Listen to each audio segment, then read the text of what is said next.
샬롬 샬롬 샬롬. 하나님 사랑합니다. 여러분 주 안에서 사랑합니다. 여호수아 오늘 말씀입니다. 1장 1절에서 9절. 강하고 담대하라.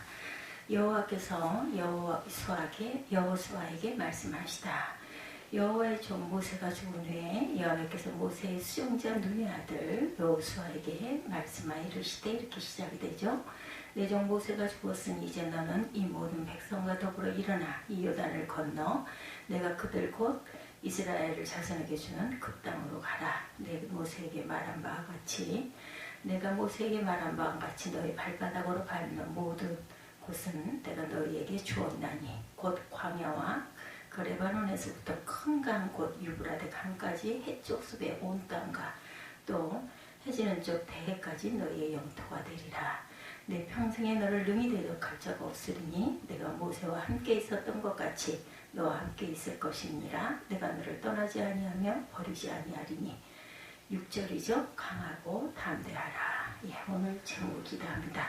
너는 내가 그들의 조상에게 맹세하여 그들에게 주리라 한 땅에 이 백성에게 차지하게 하리라.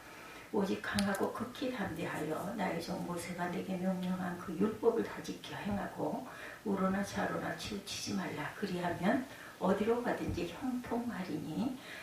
이 율법책을 내 입에서 떠나지 말게 하며 주야로 그것을 묵상하여 그 안에 기록한 대로 다 지켜 행하라. 그리하면 내 길이 평탄하게 될 것이며 내가 형통하리라. 내가 내게 명령한 것이 아니냐. 강하고 담대하라. 두려워하지 말며 놀라지 말라. 내가 어디로 가든지 내 하나님 야훼가 너와 함께 하시느니라 하시니라. 여호수아가 백성에게 명령을 하죠. 아주 오래된 그 영화 가운데 지옥의 묵시록이라는 영화가 있었어요. 배경은 베트남전이었고 미군 가운데 한 장교가 있었습니다. 그는 작전에 능할 뿐 아니라 용맹했어요. 그는 부대를 이끌고 베트공과 전투를 할 때마다 승리합니다. 베트남전이 전투 교본되는 경우가 거의 없었기 때문에 전투는 현장에서의 대처 능력이 없이 많이 좌우되었어요. 그 장교는 그런 전투에 아주 능한 사람이었고 그 지휘 능력에 의해 부대원들은 모두 그를 신처럼 따랐습니다. 그러다 그 장교는 부대원들과 정글 깊숙한 곳까지 자기들만의 진지를 구축하고 살게 됩니다.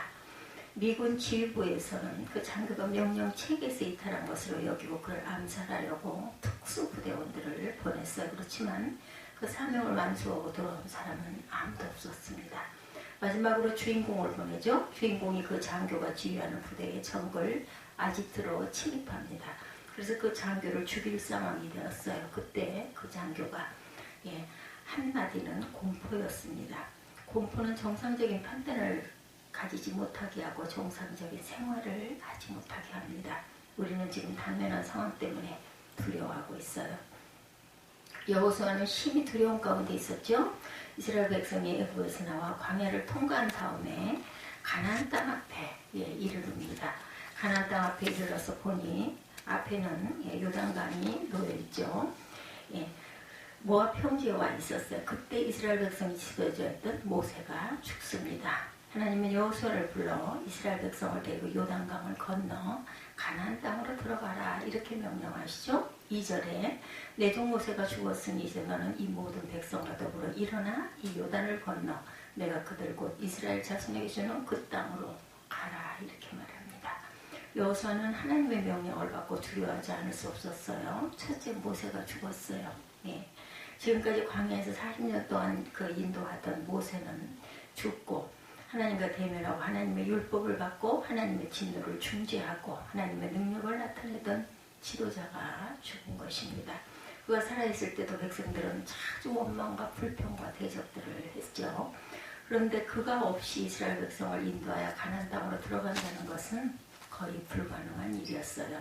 둘째 요단강이 범람했기 때문입니다.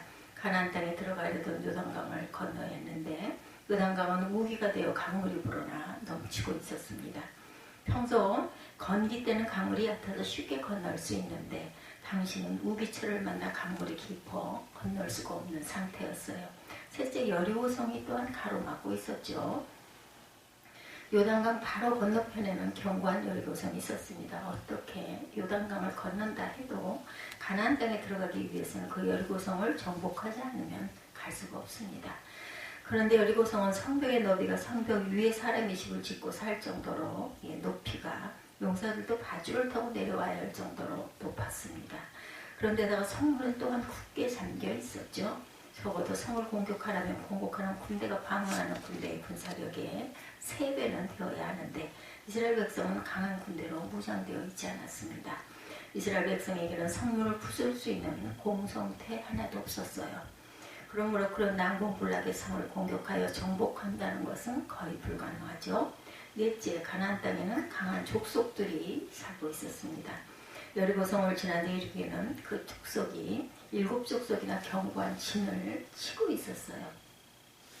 그 족속들 가운데 네피림의 후손 아낙자손들이 있었죠. 네피림은 전설에 나오는 거인족을 말합니다. 그 족속들 가운데 헷족속은 터키 내륙에서 세계 최초로 철기 문명을 일으킨 족속으로 금속을 잘 다루고 무장이 잘 되어 있는 그러한 족속이었습니다. 그들은 투구와 갑옷과 방패와 칼과 창을 철 합금으로 만들어서 무장합니다. 그들에게는 말이 끄는 전차도 있었어요. 그 전차에는 2사람이 타고 한 사람은 말을 몰고 한 사람은 활을 쏘았습니다. 그들은 군사의 기동성과 생존력과 공격력이 뛰어나 비옥한 초생달 지역 메소포타미아 지역까지 장악한 민족이에요. 그에 비해 이스라엘 백성은 군대의 편성과 군사의 훈련과 무장조차도 제대로 안 되었습니다. 그런 이스라엘 백성이 그들의 땅을 정복한다는 것은 거의 불가능했죠. 오히려 그들에게 정복당해 진멸하지 않으면 다행일 정도였어요. 38년 전에 모세가 정탐꾼들을 보내어 탐지하기 한때도 있었죠. 그때 차출되었던 12명의 정탐꾼들은 12지파 족정들로 가장 용맹한 용사들이었습니다.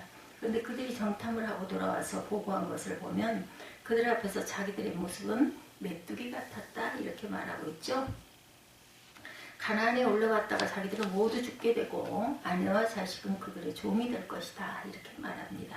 그 말을 들은 이스라엘 백성들은 모두 밤새 통곡하며 울었고 다시 애굽으로 돌아가겠다고 광야로 돌아갑니다. 그런 두려운 상황 가운데 떨 수밖에 없었을 그런 것이죠. 하나님은 극히 강하고 담대하라고 6절에 오늘 말씀하시죠. 하나님은 심히 두려워 떨 수밖에 없는 상황에서도 상황에 있는 여호수아에게 극히 강하고 담대하라고 말합니다. 하나님은 여호수아가 무엇을 두려워하고 있는지 다 아시고 두려워하지 말아야 할 이유를 제시해 주죠. 첫째, 명령하시니가 하나님, 내가 너희에게 명령한다. 부절이죠? 내가 네게 명령한 것이 아니냐? 내가 너한테 말했어. 하나님의 명령했다는 것은 하나님은 그 일을 계획했다라는 것을 뜻하죠. 하나님의 여호수아에게 이스라엘 백성을 인도하여 가나안 땅으로 들어가라는 명령을 하시면서 사용한 표현을 보면 3, 4절에 내가 모세에게 말한 바와 같이 너희 발바닥으로 밟는 곳은 모두 내가 너희에게 주었노니 이렇게 말합니다. 곧 광야와 이레바네로부터 큰 강 유브라데강까지 해쪽 속의 온 땅과 또 해지는 쪽 대까지 너희의 영토가 되리라 말씀하죠. 이 표현은 이미 아브라함과 모세에게 약속한 내용을 그대로 언급한 것입니다. 이는 하나님이 이미 아브라함을 택할 때부터 그 후손인 이스라엘 백성에게 광대한 가나안 땅을 주어 제사장 나라를 이루고자 하는 목적을 가지셨다는 것을 암시합니다. 하나님이 그 목적을 이루기 위해 이스라엘 부족이 가나안 지역에서 쇠진할 위기에 있게 되자 요셉을 통해 애굽에 들어와 살게 했고 이스라엘 백성을 애굽에서 400년 동안 살면서 장성하게 했고 때가 되자 모세를 통해 애굽에 10가지 재앙을 내려서 이스라엘 백성을 애굽에서 인도하여 홍해를 갈라 마치 마른 땅처럼 건너게 하고 광야에서 갈 길을 모를 때 불과 구름으로 인도하되 먹을 것이 없을 때 매치와 기와 만나를 내려주시죠. 이렇게 마실 것이 없을 때도 또한 물을 주십니다. 물이 썼을 때는 단물로 변화되게 하시죠. 이제 가나안 땅으로 들어가 그 땅을 차지하게 할 것이라는 것입니다. 하나님이 이미 그 땅은 내 것으로 주었다 이렇게 말씀하죠. 곧 이스라엘 백성이 가나안 땅을 들어가 차지하는 것은 하나님이 계획하신 것으로 하나님이 책임지고 그렇게 되도록 인도하시겠다라는 거죠. 그 목적을 위해 지금까지 역사해 왔던 것처럼 친히 역사하여 그 일을 이루시겠다는 것입니다. 한마디로 하나님이 책임지고 그 일을 이루게 하겠다. 둘째, 어디로 가든지 하나님이 함께 하실 것이기 때문이라 말씀하죠. 본문 9절에 내가 어디로 가든지 내 하나님 야훼가 너와 함께 하시느니라. 하나님은 자신이 함께 할 것이라고 하면서 야훼라는 이름을 강조합니다.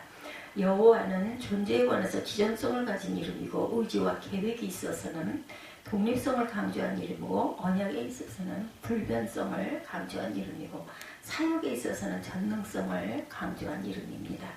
함께 하는 이가 능력이 부족하면 일이 말한 대로 이루어지지 않을 수도 있었어요. 그런데 하나님은 능력이 무한한 분으로 아무리 여리고성이 난공불락의 성이고 가나안 족속이 강하다 해도 능히 이기게 해주실 수 있는 분이 함께 하신다는 거죠. 5절에 내 평생에 너를 능히 대적할 자가 없으리니 내가 모세와 함께 있었던 것 같이 너와 함께 있을 것이니라. 내가 너를 떠나지 아니하며 버리지 아니하리라 말씀합니다. 그 하나님이 과거에 모세에게 함께 했던 것처럼 함께 해주실 것이라는 거예요. 여호수아는 모세를 곁에서 수정든 사람이었습니다. 그래서 하나님이 모세에게 어떻게 함께 하셨는지를 지켜본 사람이기도 하죠. 애굽에서 바로왕이 이스라엘 백성의 출애굽을 막을 때, 홍해가 가로막혔을 때, 광야에서 먹을 것이 없을 때, 광야에서 중보기도를 했을 때, 광야에서 아말렉 같은 대적을 만났을 때, 요단 동편에서 아모리와 바산 족속과 전투를 할 때도 하나님이 그와 어떻게 함께 하셨는지를 다 보았습니다. 하나님이 어떤 상황에서도 모세를 떠나지 않고 모세와 함께 했던 것처럼 여호수아에게도 함께하여 당할 자가 없게 해줄 것이라는 것이죠. 세 번째, 하나님은 율법을 지켜 행하라 이렇게 말씀하십니다. 하나님은 여호수아에게 친히 함께 해주실 것이니 극히 강하고 담대하라고 하시면서 하나님의 조건으로 율법을 지켜 행하라 말씀합니다. 7, 8절이죠. 나의 종 모세가 네게 명령한 그 율법을 다 지켜 행하고 좌로나 우로나 치우치지 말라. 그리하면 어디로 가든지 형통하리니 이 율법책을 내 입에서 떠나지 말게 하며 주야로 그것을 묵상하여 그 안에 기록된 대로 다 지켜 행하라. 그리하면 내 길이 평탄하게 될 것이며 내가 형통하리라 말씀하죠. 율법을 읽고 묵상하고 지켜 행하라는 것입니다. 기록된 하나님의 말씀에서 좌로나 우로나 벗어나지 말고 그 기록된 대로 지켜 행하라는 것이에요. 그러면 형통할 것이다. 신명기 29장 9절에 말씀하죠. 실제로 여호수아 시대에도 이스라엘 백성이 하나님의 약속을 믿고 그 말씀을 불순종했을 때는 실패하여서 고통을 받았지만 순종했을 때는 형통했어요. 여호수아 5장 1절에서 9절, 6장 1절에서 21절, 7장 1절에서 4절에도 증거합니다. 여호수아 5장 1절에 보면 요단 서쪽의 아모리 사람의 모든 왕들과 해변의 가나안 사람의 모든 왕들이 여호와께서 요단물을 이스라엘 자손들 앞에 말리시고 우리를 건너게 하셨음을 듣고 마음이 녹았고 이스라엘 자손들 때문에 정신을 잃었더라. 이스라엘이 길갈에서 할례를 받죠. 2절에 보면 그때 여호와께서 여호수아에게 이르시되 너는 부싯돌로 칼을 만들어 이스라엘 자손들에게 다시 할례를 행하라 하시네. 이렇게 이어집니다. 여호수아 5장 1절부터 보면 3절에 여호수아가 부싯돌로 칼을 만들어 할례산에서 이스라엘 자손들에게 할례를 행하니라. 여호수아가 할례를 시행한 까닭은 이것이니 애굽에서 나온 모든 백성 중 남자 곧 모든 군사는 애굽에서 나온 후 광야길에서 죽었는데 그 나온 백성은 다 할례를 받았으나 애굽에서 나온 후 광야길에서 난 자는 할례를 받지 못하였더라. 이스라엘 자손들이 여호와의 음성을 청종하지 아니하므로 야훼께서 그들에게 대하여 맹세하사 그들의 조상들에게 맹세하여 우리에게 주리라고 하신 땅 곧 젖과 꿀이 흐르는 땅을 그들이 보지 못하게 하리라 하시매 애굽에서 나온 족속 곧 군사들이 다 멸절하기까지 40년 동안 광야에서 헤매었더니 그들의 대를 잇게 하신 이 자손에게 여호수아가 할례를 행하였으니 길에서는 그들에게 할례를 행하지 못하였으므로 할례 없는 자가 되었음이었더라. 또 그 모든 백성에게 할례 행하기를 마침내 백성이 진중 각 처소에 머물며 낫기를 기다릴 때에 여호와께서 여호수아에게 이르시되 내가 오늘 애굽의 수치를 너에게 떠나가게 하였다 하셨으므로 그곳 이름을 오늘까지 길 가리라 하느니라 이렇게 말씀하고 있죠. 우리도 힘든 가운데 있지만 힘들 때일수록 하나님 말씀을 지켜야 합니다. 예, 힘들 때일수록 하나님의 은혜가 필요하고 힘들 때일수록 하나님의 말씀을 지켜야 되겠습니다. 그래서 힘들 때일수록 필요한 말씀을 지켜서 그 말씀에 약속된 복을 받아야 합니다. 우리 신앙의 선진들은 대대로 성도가 지켜야 할 가장 기본적인 말씀을 세 가지로 가르쳤어요. 첫째, 우상을 숭배하지 않는 것. 출애굽기 20장 4절에서 6절에 너를 위하여 새긴 우상을 만들지 말고 그것에게 절하지 말며 그것들을 섬기지 말라. 나 내 하나님 야훼는 질투하는 하나님인즉 나를 미워하는 자의 죄를 갚되 아버지로부터 아들에게로 3, 4대까지 이르게 하거니와 나를 사랑하고 내 계명을 지키는 자에게는 천대까지 은혜를 베푸니라 말씀합니다. 둘째, 주의를 지키는 것이죠.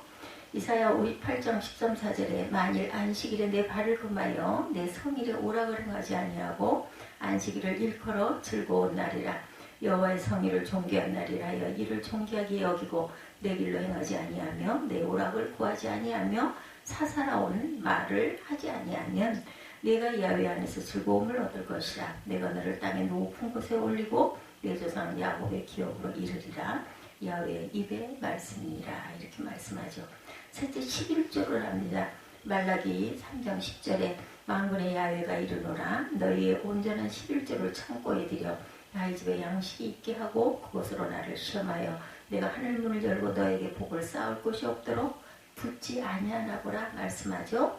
신명기 28장 1절에서 7절에도 보면 보통 그 말을 지키지 못한 이유를 물어보면 생활이 힘들어 못 지킨다 이렇게 말합니다. 그렇지만 힘들기 때문에 하나님의 은혜를 주셔야 할 줄 알고 하나님의 긍휼을 얻기 위하여 말씀을 더욱 지켜야 하죠. 무엇보다 중요한 것은 실행이죠. 정서가 불안한 사람이 있었습니다. 자리에 앉기만 하면 종이를 찢었어요. 어떤 병원에 갔는데 그 병원에서는 과거에 그 상처 때문이다 이렇게 그 문제로 접근을 합니다. 혹시 어렸을 때 종이 뭉치를 맞은 적이 있습니까? 없는데요.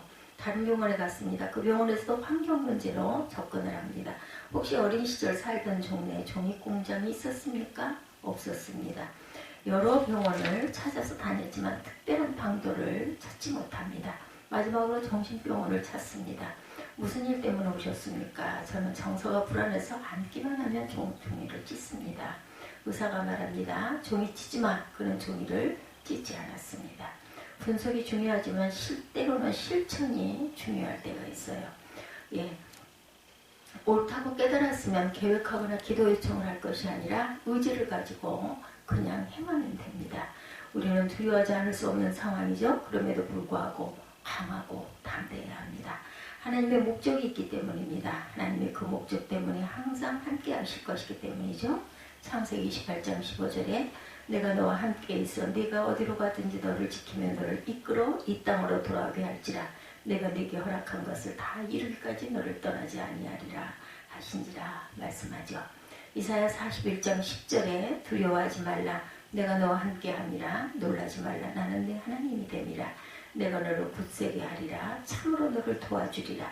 참으로 나의 의로운 오른손으로 너를 붙들리라. 이렇게 말씀합니다.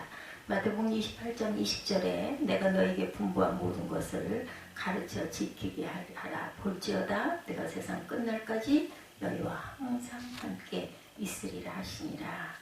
그리고 좌고 우면하지 말고 하나님 말씀을 철저히 지켜야 합니다. 그러면 두려운 상황에서도 하나님이 앞길을 열어주시고 형통케 하시겠죠. 신명기 29장 9절에 그런즉 너희는 이 언약의 말씀을 지켜 행하라. 그리하면 너희가 하는 모든 일이 형통하리라 말씀합니다. 하나님이 말씀하시는 언약을 잘 지키고 모든 일 안에서 주님이 강하고 담대하라 하고 말씀하실 때 우리는 강하고 담대한 마음만 가지면 됩니다. 주님의 말씀을 그대로 생활 속에서 실천하는 저와 여러분들이 되시는 그런 믿음이 되시는 그러한 오늘 하루가 되시기를 주님의 이름으로 축복합니다. 기도하시겠습니다.